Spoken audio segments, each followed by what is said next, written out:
इस साल मार्च में जब द कश्मीर फाइल्स रिलीज हुई तो ऑनेस्टली किसी को भी इस फिल्म से कोई खास उम्मीद नहीं थी। न तो इसमें कोई बड़े स्टार्स थे, न ही कोई हिट म्यूजिक और न ही कोई धमाकेदार action sequences. Add to that a director who's known more for his controversial statements than his films.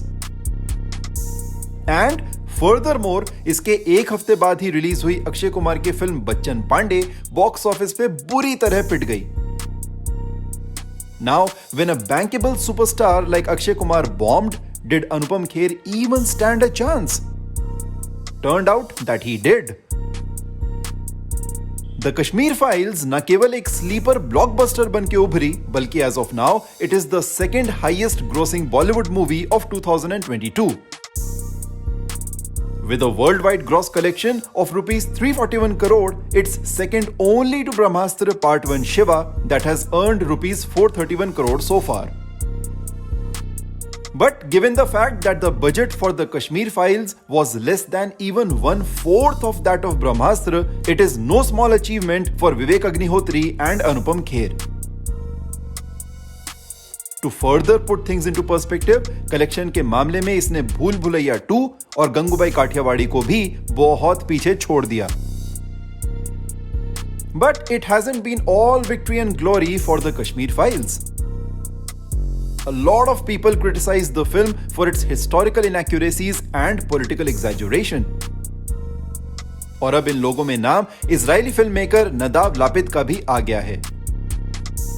वही नदाब लापिद जो international film festival of India यानी कि इफ्फी के ज्यूरी हेड हैं और जिन्होंने कल गोवा में इस फिल्म के स्क्रीनिंग के बाद इसे वल्गर और प्रोपेगेंडा बता दिया। साथ ही उन्होंने ये भी कहा कि ऐसे प्रेस्टिजियस फिल्म फेस्टिवल्स में इस तरह की फिल्म्स की कोई जगह नहीं होनी चाहिए।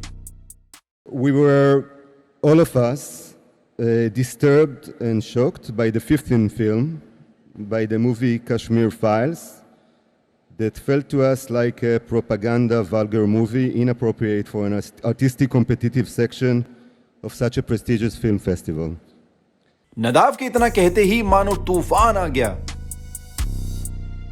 Ambassador of Israel to India Naor Gilon wrote an open letter to Nadav telling him that he should be ashamed of himself.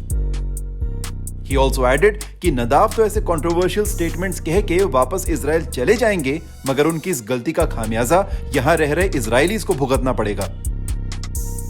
However, he concluded by saying that India and Israel's friendship will survive this damage done by him. IFFI के jury member Sudipto Sen ने कहा कि यह नदाव का personal opinion है और इसका jury board से कोई लेना देना नहीं है। वहीं फिल्म के स्टार अनुपम खेर ने तो गणपति से नदाव को सद्बुद्धि देने की विनती कर डाली और साथ ही कहा that if the Holocaust was a true event, then so was the Kashmiri Pandit exodus. उन शख्स को मैं कहूँगा कि भगवान उनको सद्बुद्धि दे, गणपति जी उनको सद्बुद्धि दे, थोड़ी अकल दे।